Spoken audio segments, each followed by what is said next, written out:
Magandang umaga po. Buenos dias. Good morning. Ohaywa. Bonjour. Buongiorno. To all my Italian friends. May Italian friend po ako dyan sa banda dyan. Ngayon po ay going west naman ako. Usually going east yung ikot ko. Ngayon po going west naman. Ito pong lugar na to ay built noong 1970s. Itong area namin. Yung pong kabila ng fence namin, kung napansin nyo, puro bago ang mga bahay. Binilt po yon ng 10, 11, 12 years ago lang. Kaya puro bago ang mga bahay. Ito po, area na to, 70s binilt. Yung mga constituent ko po dyan, puro mga kilala ko. Sina Boltman, sina Brett, Ron, to, sina Michelle, dito si Mark, retired US Army. May bahay po to sa Pilipinas, sa Zambales, sa San Marcelino, Zambales. 6 months siya doon, 6 months siya dito. Lahing Italiano po ito. Yan, yung bahay na yan. Magkapatid po sila nakatira dyan. Si Marilyn tsaka si Mark. Ngayon nandoon siya sa Philippines. Shout out Mark. Enjoy your stay. Babalik po yun dito pag malapit na magtaglamig. Ngayon na po nanonood kami ng news na mag-asawa. At na high blood po kami sa mga naririnig namin at napanood na balita. Mga rally-rally, mga sinisira na mga property. Well, walang pinagkaiba po dito sa US. Dito naman po, iba naman ang purpose nila. Hindi para manira. Nagnanakaw sila.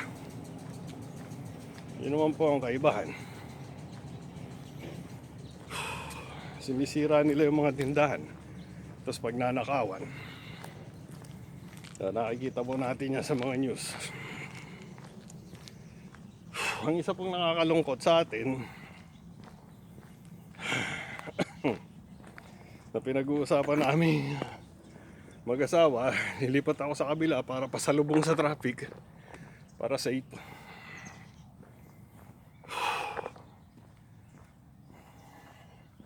Bakit nagrarally? Dahil dun sa mga korupsyon, dahil dun sa mga latest na nalaman na mga pandaraya sa mga floodway projects sa DPWH, sa mga politikong involved. Kung hindi ba naman tayo saksakan ng tatangang mga Pilipino, and I mean it, ubod ng tatanga nating mga Pilipino, kung hindi natin ibinoto yung mga yun, mangyayari ba yan? Ayan po yung mga, marami lang. Ayan po, marami ng mga mahihinog. Pwedeng pitasin pero wala pong namimitas. Wala. Sa Pilipinas to, ubos na yan. Yang mga prutas na yan.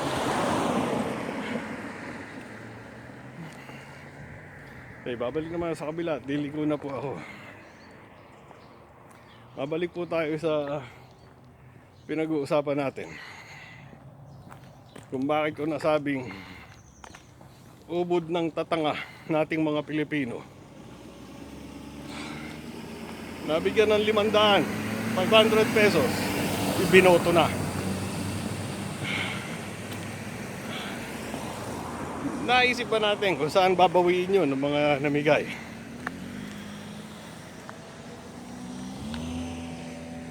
Eh kung ilan libong tao ang binigyan, edi ilan libo rin ang morning. Ilan libo rin ang babawiin no, na 500. Whew. Tapos magrarally tayo, sisirain ang mga properties, ang mga gamit ng bayan.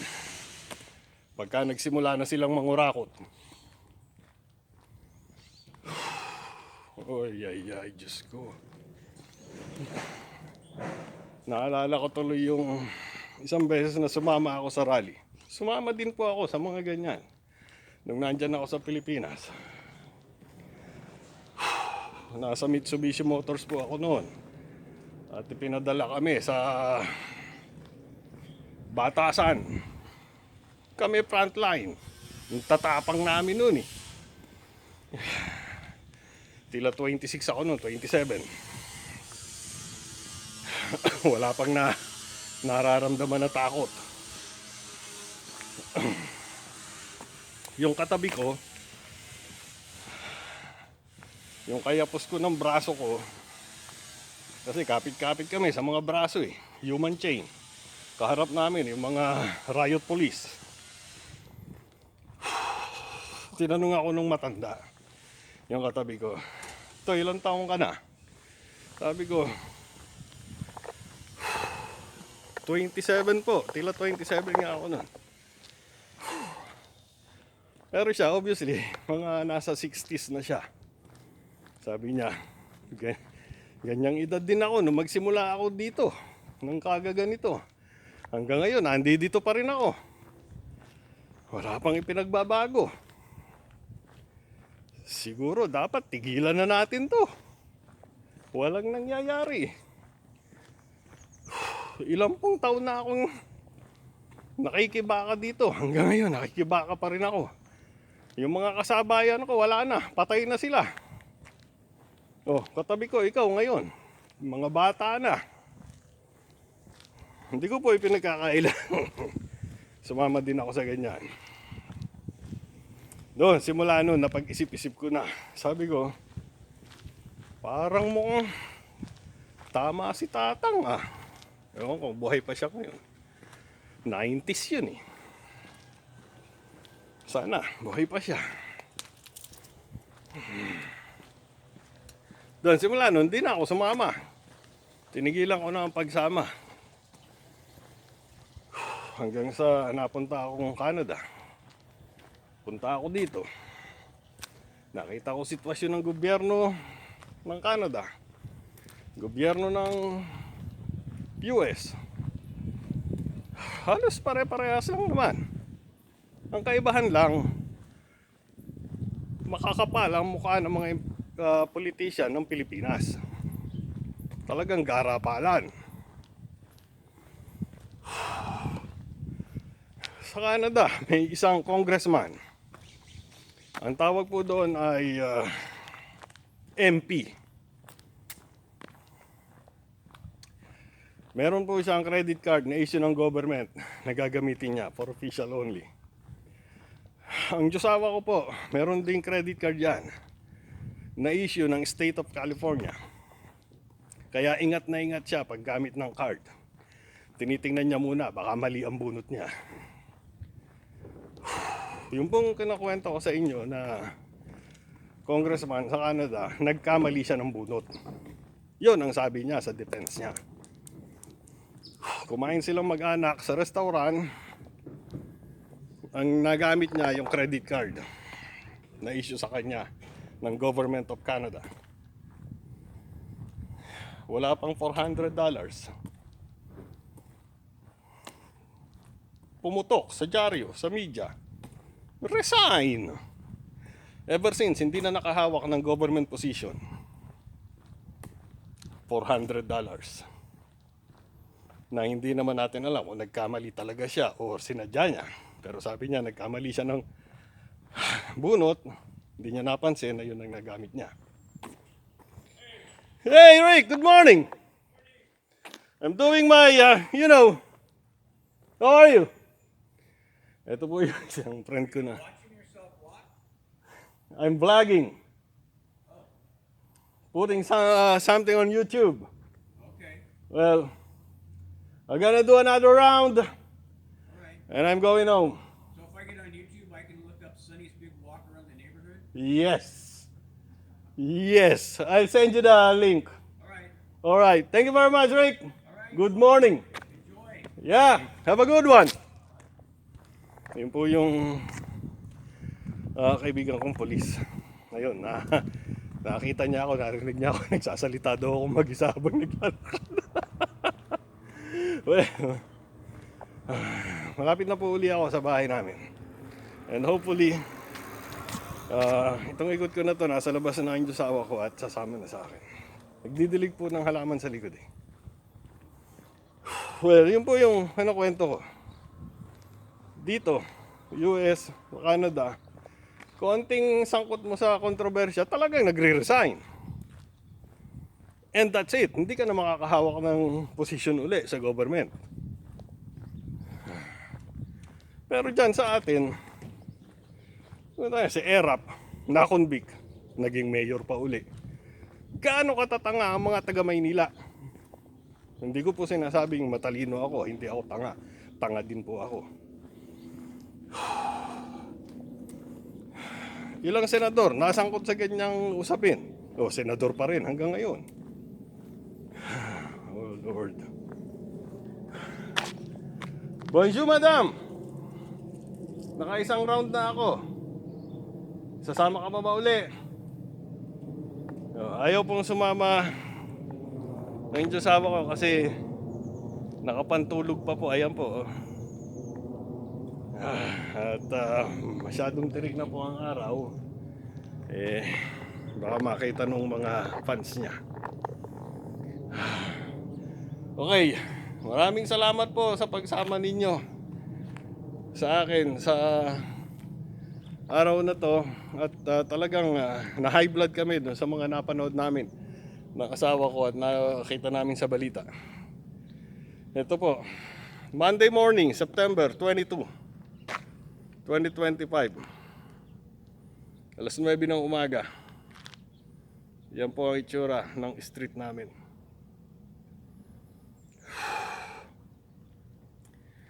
At sana po sa darating na eleksyon, para maiwasan natin yung mga ganyan, iboto po natin ang mga karapat-dapat. Nakakalungkot, nakakapagngit-ngit, nakakagalit, nakaka-high blood ang mga nangyayari sa bayan natin. $400 nag-resign. Tangina sa atin, milyon-milyon, bilyon-bilyon.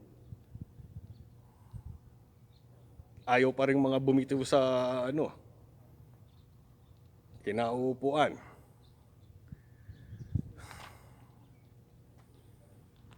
At ang pinakamasakit, ibinoboto pa uli natin.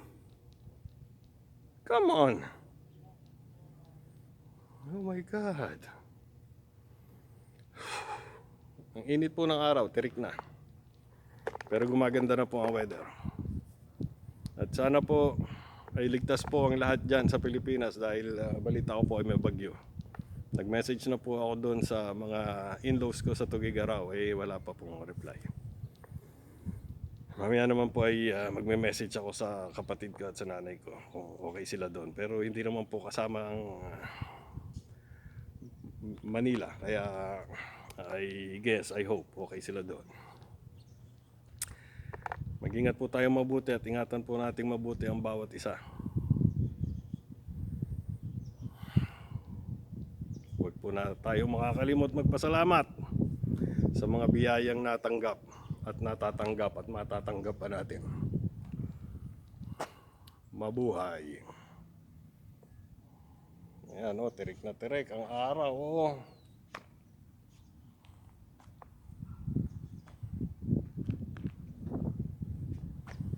Babayu. Au revoir.